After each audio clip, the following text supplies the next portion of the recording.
राणा सांगा एक महान योद्धा, एक महान राजनीतिज्ञ, एक महान शासक जिसने अपने जीवन काल में 100 युद्ध लड़े और सारे युद्धों को जीता। एक हाथ, एक आंख ना होना और एक पैर के पूरी तरह से काम न करने के बावजूद अपने युग का महान योद्धा, महान जंगजू।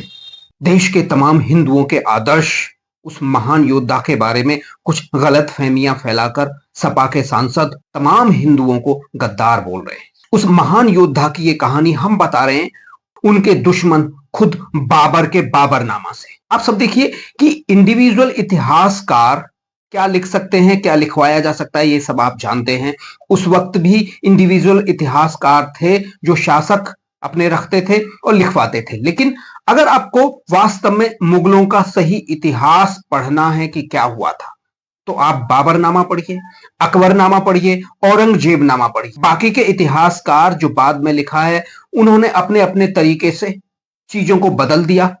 तत्कालीन सरकारों, शासकों से पैसे लेकर इतिहास अपने अनुसार लिखवाया। उससे आपको वास्तविक इतिहास का पता नहीं चलेगा।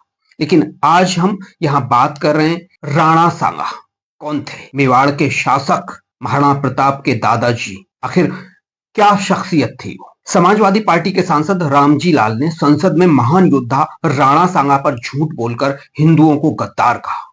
ऐसे में हिंदुओं में सांसद रामजी लाल के खिलाफ रोष भर गया। रामजी लाल ने कुछ ऐसे तथ्यों को उठाया जो झूठ की बुनियाद पर लिखे। लेकिन सच्चाई यह है कि जो सपा के सांसद ने बोला वो सरासर झूठ है, क्योंकि इतिहासकार उस बात से साफ इनकार करते हैं जो सपा सांसद ने संसद में बोला है कि बाबर को लाया कौन।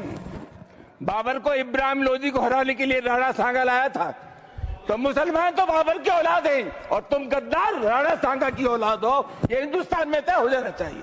जिस राणा सांगा जैसा जंगजू भारत के इतिहास में पैदा नहीं हुआ, जिस महान योद्धा ने अपने जीवन में करीब 100 युद्ध लड़े और सभी में जीत हासिल की, एक ऐसा महान योद्धा जो बिना एक हाथ, बिना एक आंख और जिसका एक पैर भी काम नहीं करता था, लेकिन फिर भी वो युद्ध के मैदान में दुश्मनों को हरा दे। एक ऐसा महान योद्धा जिसने इस परंपरा को भी तोड़ दिया कि एक अपंग राजा गद्दी पर नहीं बैठ सकता। मुगल आक्रांता बाबर को पहली बार युद्ध में हराने वाले उस महान राणा सांगा को सपा का एक चिरकुट नेता गद्दार बोलता है।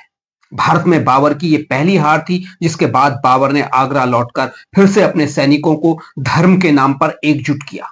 बाबर खुद इसके बारे में अपनी किताब बाबरनामा में लिखता है।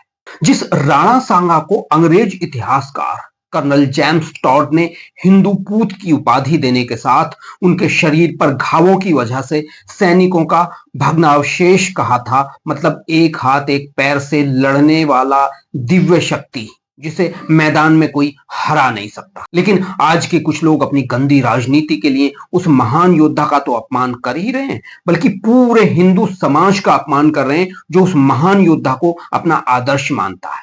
सपा के सांसद ने कहा है कि मुगल आक्रमणकारी बाबर को इब्राहिम लोदी के खिलाफ राणा सांगा ने आमंत्रित किया था। यह पूरी तरह से झूठ है। जिस दिल्ली के शासक इब्राहिम लोदी को खुद राणा सांगा ने युद्ध के मैदान में 18 बार हराया हो, सोचिए उसके खिलाफ वो किसी को क्यों बुलाएगा। जिस बाबर को खुद पहली बार युद्ध के मैदान में हरा दिया हो, सोचिए उसको क्यों बुलाएगा वो। अगर दिल्ली के शासक इब्राहिम लोदी के खिलाफ बाबर को आमंत्रित करने की बात की जाए, तो लोदी के खिलाफ राणा सांगा ने नहीं, बल्कि लोधी यानी दिल्ली की सल्तनत के खिलाफ पंजाब के गवर्नर दौलत खान और इब्राहिम लोदी के चाचा अलाउद्दीन इब्राहिम ने आमंत्रित किया था। तो चलिए विस्तार से पूरी कहानी देखते हैं। सबसे पहले बात करते हैं सपा के सांसद ने कि किस राजनीति के तहत राणा सांगा की वीरता पर सवाल उठाकर हिंदुओं को गद्दार कहा।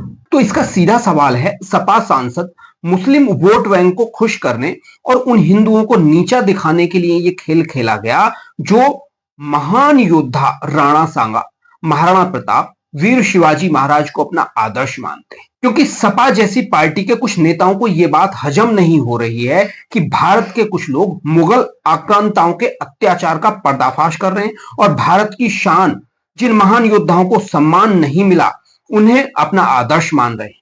क्योंकि सपा और दूसरी पार्टियां जो मुस्लिम वोट बैंक पर अपना एकाधिकार मानती हैं, उन्हें ये बात हजम नहीं हो रही है और ये इसके लिए हर उस भारत के महान योद्धा का अपमान करने से पीछे नहीं हटते जिन्होंने अपनी मातृभूमि की रक्षा के लिए मुगल आक्रमणकारियों को हराया और देश की रक्षा में अपने प्राणों की आहुति दी।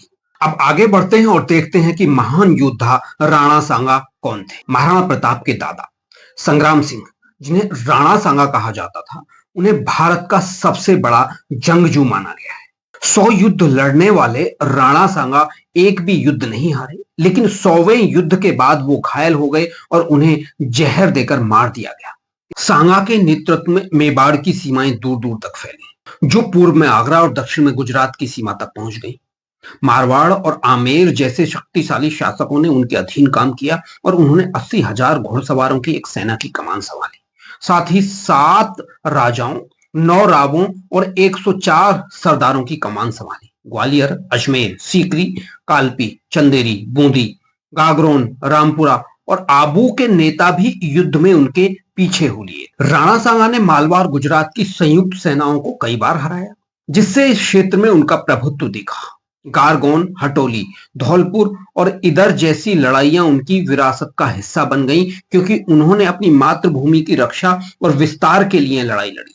दिल्ली पर नजर रखते हुए राणा सांगा ने अपनी अगली चुनौती की तैयारी शुरू कर दी, सल्तनत की गद्दी संभालना और उत्तरी भारत में सबसे शक्तिशाली शासक के रूप में अपनी जगह पक्की कर ली। अब बात करते हैं बाबर की, जिस बाबर को लेकर यह सब हंगामा हो रहा है। मुगल साम्राज्य के संस्थापक बाबर ने पानीपत में अपनी प्रसिद्ध जीत से बहुत पहले ही भारत की ओर अपनी यात्रा शुरू कर दी थी। तैमूर और चंगेज खान के वंशज बाबर को फरगाना में अपनी मातृभूमि से बाहर निकाल दिया। उसने साम्राज्य का सपना देखते हुए काबल के बीहड़ पहाड़ों में 2 दशक से अधिक समय बिताया। फरगाना और समरकंद में अपनी पैतृक भूमि के खोने का उस पर भारी असर पड़ा और हिंदुस्तान की संपदा उसके लिए नई संभावनाओं जैसी थी। मतलब बाबर को अपने यहां से बेदखल कर दिया तो वो सल्तनत बनाने के लिए भारत की ओर बढ़ने लगा। तो भारत की ओर बढ़ने के लिए किसी ने बुलाया नहीं था, वो खुद आया था। बाबर ने भारत पर आक्रमण करने के लिए 1503 में प्रयास शुरू किए। इसके बाद 1504, 1518 और 1519 में अभियान चलाए। पंजाब पर आक्रमण सहित ये शुरुआती प्रयास सफल नहीं हुए। 1526 में पानीपत की पहली लड़ाई में अपने 5वें प्रयास तक बाबर ने लोदी सुल्तान इब्राहिम लोदी को हराया और जीत का दावा किया। 1523 में बाबर को दिल्ली सल्तनत के प्रमुख लोगों से आमंत्रण मिला। सुल्तान सिकंदर लोदी के भाई आलम लोदी, पंजाब के गवर्नर खान लोदी और इब्राहिम लोदी के चाचा अलाउद्दीन ने इब्राहिम के शासन को चुनौती देने के लिए उसकी मदद मांगी थी। 21 अप्रैल 1526 को बाबर ने पानीपत की पहली लड़ाई में इब्राहिम लोदी पर अपनी बहुप्रतीक्षित जीत हासिल की, जो उसका 5वां प्रयास था और भारत में उसके पैर जमाना भी सुनिश्चित हुआ। इस सफलता के बाद बाबर ने अपना प्रभाव और बढ़ाने की कोशिश की, लेकिन उत्तर भारत में एक प्रमुख शक्ति राणा सांगा उसके लिए एक बड़ी बाधा बनकर खड़े रहे। इससे टकराव की स्थिति लगातार पैदा हो रही थी, जिसमें पहली झड़प फरवरी 1927 में बयाना में हुई। अब्दुल अजीज के नेतृत्व में बाबर की सेना ने बयाना किले पर कब्जा कर लिया, जो सांगा के क्षेत्र का महत्वपूर्ण हिस्सा था। हालांकि राणा सांगा ने जवाबी कार्रवाई की और मुगलों को हरा दिया, जो भारत में उनकी पहली हार थी। यह संघर्ष 16 मार्च 1527 को खानवा की लड़ाई में बदल गया, जो बाबर की तैमूर सेना और राणा सांगा के अधीन मेवाड़ साम्राज्य के बीच लड़ी। उत्तरी भारत में वर्चस्व स्थापित करने के लिए महत्वपूर्ण इस लड़ाई को मध्यकालीन इतिहास में एक महत्वपूर्ण मोड़ माना जाता है। अब जो लोग कहते हैं ना कि बाबर को किसी ने बुलाया था, तो उस वक्त शुरुआत में बाबर को किसी ने नहीं बुलाया था। जहां दिल्ली की बात कर रहे हैं तो दिल्ली में खुद लोदी के, जो इब्राहिम लोदी था, उसके अपने लोगों ने, जो उसके खुद के सलाहकार थे, उन्होंने धोखा देकर बाबर को दिल्ली में बुलाया था। लेकिन अब जो लोग कह रहे हैं ना कि बाबर ने दिल्ली पर कब्जा कर लिया था, तो दिल्ली पर कब्जा करने का मतलब भारत पर कब्जा नहीं था। दिल्ली पर कब्जा करने का मतलब था, आप सब देखिए कि इब्राहिम लोदी जो थोड़ा सा वहां उसका कब्जा था, वहां तक कब्जा हो गया। और दिल्ली पे भी कब्जा करने का मतलब भारत पर कब्जा कभी नहीं हुआ। बहुत सारे लोग कहते हैं कि मुगलों ने शासन किया दिल्ली पर, नहीं, दिल्ली पर शासन किया उन्होंने, भारत पर पूरे पे शासन नहीं किया। हाँ, ज्यादातर क्षेत्रों पे शासन किया, दक्षिण में कभी शासन नहीं किया। और भारत की दूसरी रियासतें भी बाद तक फ्री रही, उत्तर भारत की भी। तो बहुत सारे लोग जो कह देते हैं ना कि हमने इतने साल तक शासन किया, वैसे भी वो बहुत ज्यादा नहीं है, 350 साल का ही वो आता है जो दिल्ली पे भी शासन है। कह देते हैं कि हमने 800 साल शासन किया, रे पता नहीं है। और वास्तव में अगर किसी को रियल इतिहास, मुगल आक्रमणकारियों की क्रूरता देखनी है तो इंडिविजुअल की किताब मत पढ़ना। इंडिविजुअल की किताबों को आज भी आप देख सकते हैं कि किसी भी लेखक से, कोई भी लेखक, आप सबने देखा कि कोई लेखक राहुल गांधी की तारीफ करते हुए कुछ लिख देगा, कोई लेखक नरेंद्र मोदी की तारीफ में कुछ लिख देगा। तो आज के जमाने में भी ऐसा चल रहा है और उस जमाने में भी ऐसा चल रहा था। बहुत सारे जो लेखक थे, इंडिविजुअल लेखक, वो तारीफें करते थे शासक की पैसे लेकर, और वो पैसे लेकर जो तारीफें होती थी वो इतिहास कभी हो नहीं सकता है। अगर आपको रियल इतिहास मुगलों का पढ़ना है तो बाबरनामा पढ़िए, अकबरनामा पढ़िए, औरंगजेबनामा पढ़िए। आपको रियल इतिहास पता चल जाएगा कि वो धर्म की लड़ाई थी या जमीन की लड़ाई थी या फिर आदर्शों की लड़ाई थी। आपको पता चल जाएगा कि तैमूर ने क्या किया, औरंगजेब ने क्या किया, बाबर ने क्या किया और अकबर ने क्या किया, सबका पता चल जाएगा। उनकी अपनी किताबें पढ़िए, जो बाबरनामा है, अकबरनामा है, तैमूरनामा है, औरंगजेबनामा है। वहां से आपको असलियत पता चलेगी कि धर्म के नाम पर आक्रमण हुए थे या धर्म के नाम पर यहां लोगों को मारा गया था, और कैसे कैसे अत्याचार हुए थे। क्या वाकई मंदिर बनाए गए थे या तोड़े गए थे? आप पढ़िए ना, जो उनकी खुद की लिखी हुई है। इंडिविजुअल तो वैसे ही कर देंगे एक फलाने कि भाई वहां मंदिर में वो पत्थर लगा हुआ है और वहां कह दिया। हाँ, वो कैसा हुआ था कि वहां भी जो उस वक्त के चापलूस थे, जो इनके अधीन आ गए, उन्होंने अगर कहा तो उसके नाम पे पत्थर लगवा दिया। जैसे सोनिया गांधी के नाम पर कहीं पत्थर लग गया, इंदिरा गांधी के नाम पर कहीं पत्थर लग गया, नरेंद्र मोदी के नाम पर कहीं पत्थर लग गया, वैसे लगवा दिए जाते थे दिखाने के लिए अलग अलग जगहों पर। और वो जो इंडिविजुअल लोग थे, बस उनको नाम, उन्हीं के नाम पर उनकी वाहवाही करते थे और उन्हीं के नाम पर वो इतिहास लिखते थे। तो ये जो तथाकथित इतिहासकार हैं, इन तथाकथित इतिहासकारों का नाम लेकर जिस तरह से आज उन भारत के गौरवशाली पलों, उन योद्धाओं को बदनाम किया जा रहा है और हिंदुओं को टारगेट किया जा रहा है, उससे पता चल जाएगा आपको कि क्या हकीकत है। कहीं जाने की जरूरत नहीं, आप सिर्फ बाबरनामा पढ़ लीजिए। बाबरनामा का ट्रांसलेशन अगर किसी को नहीं मिल रहा है तो मैं प्रोवाइड कर दूंगा। अकबरनामा पढ़ लीजिए, तैमूरनामा पढ़ लीजिए, औरंगजेबनामा पढ़ लीजिए। ये वो हैं जो उन्होंने उस वक्त, वहीं उनके साथ जो सलाहकार थे उनके, वो किताबें लिखते थे, उनके साथ आते थे, उनमें वो लिखा हुआ है। उन्हें पढ़िए कि किस तरह से अत्याचार किए थे, या मंदिर बनवाए थे या तोड़े गए थे, वहां से पता चलेगा आपको। और राणा सांगा कौन थे, वहां से पता चलेगा आपको कि बाबरनामा में क्या लिखा हुआ है। बाबर कैसे हार गया था राणा सांगा से, और फिर बाबर ने धर्म के नाम पर अपने सैनिकों को इकट्ठा किया था, ये बाबरनामा में लिखा हुआ है। और फिर धोखे से, जो 100वां युद्ध था राणा सांगा का, धोखे से उस लड़ाई में राणा सांगा को जहर दे दिया गया, और जब राणा सांगा को जहर देकर मार दिया गया तो वहां खुद वो युद्ध जीत लिया गया। फिर तो वो जीत हार तो कुछ बचा ही नहीं उसमें। जब राणा सांगा खत्म हो गए तो युद्ध कहां बचा उसमें। तो आप अंदाजा लगाइए कि वास्तव में कैसे इतिहास लिखा गया और उस इतिहास को कैसे तोड़ मरोड़ कर हिंदुओं को गद्दार बताया जा रहा है, और उन महान शासकों को गद्दार बताया जा रहा है जो अपनी मातृभूमि के लिए लड़े, जो अपनी मातृभूमि के लिए, जिन्होंने न्यौछावर कर दिए अपने प्राण।